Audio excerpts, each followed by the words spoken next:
What's up everybody, how's it going? In this video, I'm here to tell you that I don't know what the fuck I'm doing.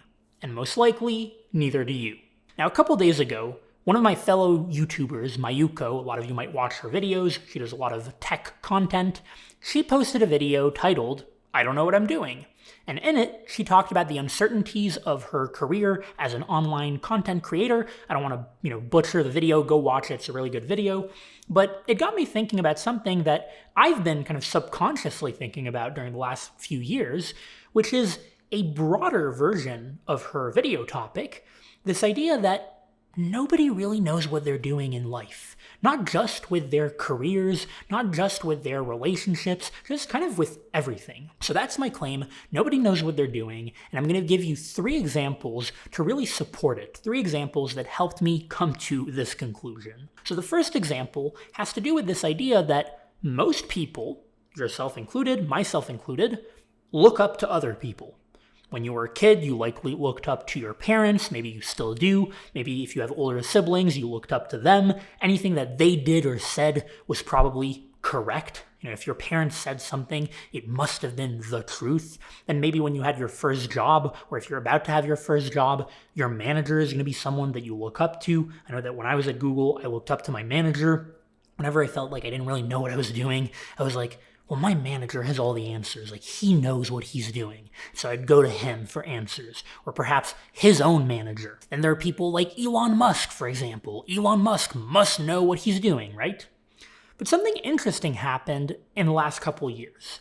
As I started growing my online personal brand on YouTube, on LinkedIn, started growing my company, AlgoExpert, becoming a bit more successful with it. By the way, if you're a software engineer preparing for coding interviews, systems design interviews, machine learning interviews, then do check out my company, AlgoExpert. Go to algoexpert.io and use the promo code CLEM, CLEM, for a discount on the platform. I started getting a lot of people coming to me for answers. People looking up to me. I get a lot of personal messages on LinkedIn, Twitter, the AlgoExpert contact form, people who ask me questions, who tell me, hey, Clement, you've achieved a lot in your career. You were at Google, Facebook, AlgoExpert, and they tell me all these things as if it's meant to prove that, I must know things. I must have the answers. And on the one hand, it's a little bit flattering, but on the other hand, it's this very, weird situation where you're like, I'm just the same person that I was a year ago, 2 years ago, 3 years ago. I don't know. I don't have the answers. Why are you looking up to me? I look up to other people. I feel like I don't know what I'm doing. And so just this realization is leading me to this conclusion that nobody really knows what they're doing. Once you are put in that situation of people looking up to you, and yet you're like, they shouldn't be looking up to me. I'm looking up to other people, and you feel like there's a glitch in the matrix, that starts to get you thinking. And I'm sure that any of you who have been in some sort of managerial role or mentorship role have started feeling what I'm describing here. Now, the second example has just been running my company AlgoExpert over the last 4.5 years. When you run a company, especially in the startup phase, you are faced with so many different random problems and challenges every month, every week, every day. And oftentimes, these problems and challenges do not have clear solutions. You have a weird customer ticket that could be resolved in 3 different ways. You could create a new product or a new feature, but you could do another one instead, or yet another one. You could hire someone, or you could not hire them. You maybe could deal with a legal issue in one way or another. And so you have all these decisions to make. You try to rely on data, you try to rely on other people's opinions, and eventually you make a decision, but you always or very often have this nagging feeling in the back of your mind that tells you, I think you made the right decision, but I don't know. And that little I don't know that keeps coming back and that seems to affect basically everybody because no one seems to know. Everybody gives you their opinion, but even they qualify it by saying, hey, I really think this is the correct thing, but I don't know, I could be wrong. And you just realize nobody knows. Everybody's just trying to figure shit out, but nobody has the answers. Nobody really knows what they're doing. So that's the second example. The third example is when you see someone whom you do look up to, someone whom you do think must know what they're doing, must have all the answers, and you see them make a big mistake or go through a big failure, handle something really poorly, and you suddenly realize, hey, maybe they don't know what they're doing. So the perfect example that I think most of us can relate to is with our parents. I'm sure that many of you have had a little epiphany at one point in your adult life where you were like, hey, maybe my parents aren't the perfect human beings that I thought they were when I was a kid. But the example that I want to share with you in this video doesn't have to do with our parents. It has to do with a guy named Justin Kan, who was one of the founders of Twitch, the video game live streaming company that sold to Amazon for almost $1 billion. Obviously, super successful company, very successful guy. And he now has a YouTube channel. He recently posted a video about his second company called Atrium. He was the CEO of it, and the failure of Atrium. So highly encourage you to go watch that video. Very candid, very powerful.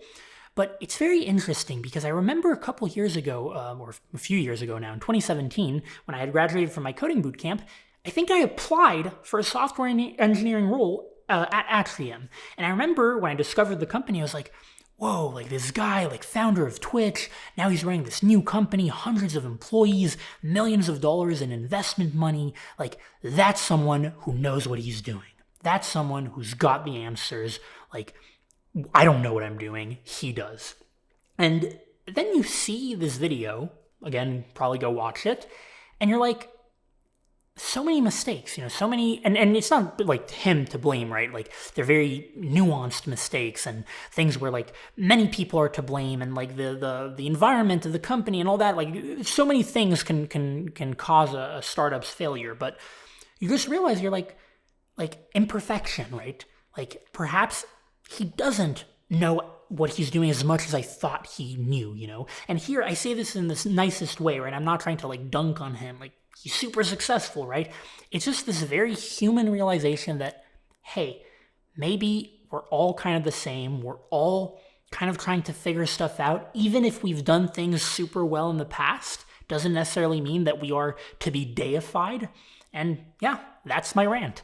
Now, I want to leave you with 2 lessons to extract from this rant because I think that it's important to do so.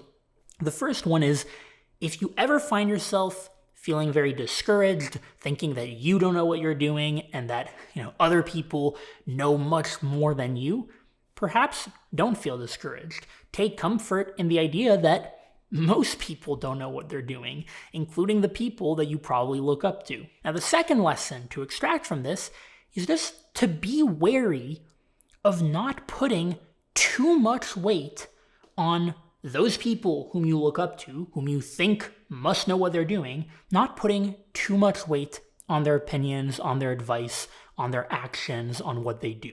Now, that is not to discount expertise or skill. For example, if you come to me with a question about coding interviews, software engineering, even entrepreneurship, I'd like to think that I have some expertise in this and hopefully I can give you valuable advice. However, you shouldn't treat my advice on these subjects as the be-all, end-all advice that trumps any other person's advice.